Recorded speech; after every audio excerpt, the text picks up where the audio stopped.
Hello നമസ്കാരം, എല്ലാവർക്കും പുതിയൊരു വീഡിയോയിലേക്ക് സ്വാഗതം. അപ്പോൾ നമ്മുടെ നോമ്പിന് ഒഴിച്ചുകൂടാൻ പറ്റാത്ത ഒരു വിഭവം തന്നെയാണ് തരിക്കഞ്ഞി എന്ന് പറയുന്നത്. അപ്പോൾ നമ്മൾ എന്നും തരിക്കഞ്ഞി ഉണ്ടാക്കി കഴിക്കില്ലെങ്കിലും ഇടയ്ക്കൊക്കെ നമ്മൾ നോമ്പിനൊന്ന് തരിക്കഞ്ഞി ഉണ്ടാക്കാറുണ്ട്. അപ്പോൾ ഇത്തവണ ഉണ്ടാക്കുമ്പോൾ ഒത്തിരി സ്പെഷ്യലായിട്ടൊന്ന് ഉണ്ടാക്കി നോക്കാം.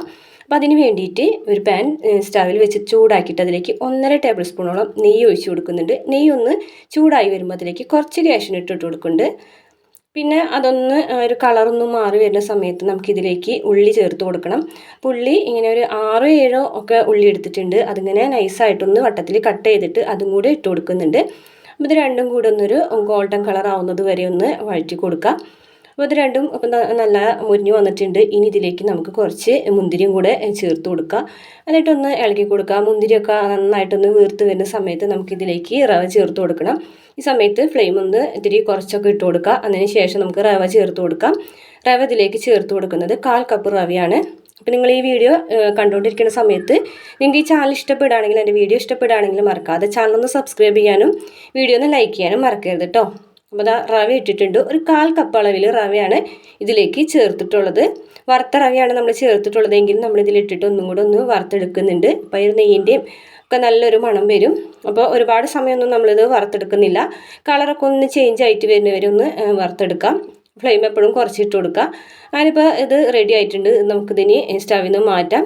വേറൊരു പാൻ വെച്ച് കൊടുത്തിട്ട് അതിലേക്ക് നമുക്കൊരു 1/4 കപ്പ് അളവിൽ പഞ്ചസാര ചേർത്ത് കൊടുക്കാം. അതിലൊക്കെ നിങ്ങളുടെ ടേസ്റ്റിനനുസരിച്ച് മാറ്റം വരുത്താം കേട്ടോ. അപ്പോൾ പഞ്ചസാര നമ്മൾ കാരമൈസ് ചെയ്തെടുക്കുകയാണ്. അപ്പോൾ ഈ പഞ്ചസാരയൊക്കെ നന്നായിട്ടൊന്ന് ഉരുകി വരുന്നുണ്ട്. കളറൊക്കെ ഒന്ന് മാറിയിട്ടുണ്ട്. അപ്പോൾ ഫ്ലെയിം എപ്പോഴും കുറച്ചിട്ട് കൊടുക്കുക പഞ്ചസാര ഉരുക്കുന്ന സമയത്ത്, അല്ലാന്നുണ്ടെങ്കിൽ പെട്ടെന്ന് കരിഞ്ഞു പോകും. അപ്പോൾ നമ്മുടെ തരിക്കഞ്ഞിക്ക് കളറ് കൂടുതലുണ്ടാവും, പക്ഷേ നല്ല കയ്പ്പുണ്ടാവും. അപ്പോൾ ഇനി ഇതിലേക്ക് ഒരു 1/2 ടീസ്പൂൺ അളവിൽ നെയ്യും കൂടെ ചേർത്ത് കൊടുക്കുന്നുണ്ട്. അപ്പോൾ നെയ്യും കൂടെ ചേർത്ത് കൊടുത്തിട്ടുണ്ടെങ്കിൽ നമ്മുടെ ഈ തരിക്കഞ്ഞിക്ക് നല്ലൊരു മണമാണ് കേട്ടോ. ഇനി നമ്മൾ ഇതിലേക്ക് പാലാണ് ചേർത്ത് കൊടുക്കുന്നത്. 250 ml അളവിൽ പാലും 250 ml അളവിൽ വെള്ളവും കൂടെ ഒരുമിച്ച് ചേർത്തിട്ടുള്ളതാണ്. അപ്പോൾ ഈ പാൽ ഒഴിച്ചു കൊടുക്കുന്ന സമയത്ത് നമ്മൾ ഷുഗർ ഇങ്ങനെ കാരമലൈസ് ചെയ്തത് കട്ടിയായിട്ടിരിക്കും കേട്ടോ. അപ്പോൾ അത് ചീത്തായി എന്നൊന്നും വിചാരിക്കേണ്ട. നമ്മളിങ്ങനെ ചൂടാവും തോറും അതൊക്കെ ഒന്ന് ഉരുകി ഈ പാലിൽ അങ്ങോട്ട് യോജിച്ച് വരും. ഇതേപോലെ ഇളകി കിട്ടും.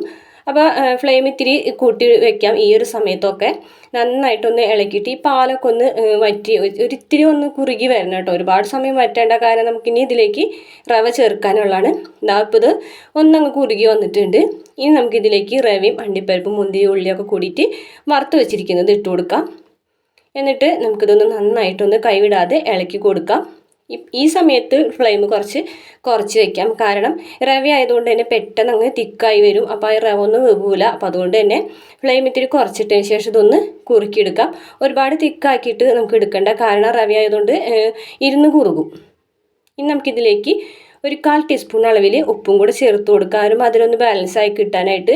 ഇതിപ്പോൾ റെഡി ആയിട്ടുണ്ട് കേട്ടോ. ഈ ഒരു രീതിയിലായപ്പോഴത്തേനും ഫ്ലെയിം ഓഫ് ചെയ്യാണ്.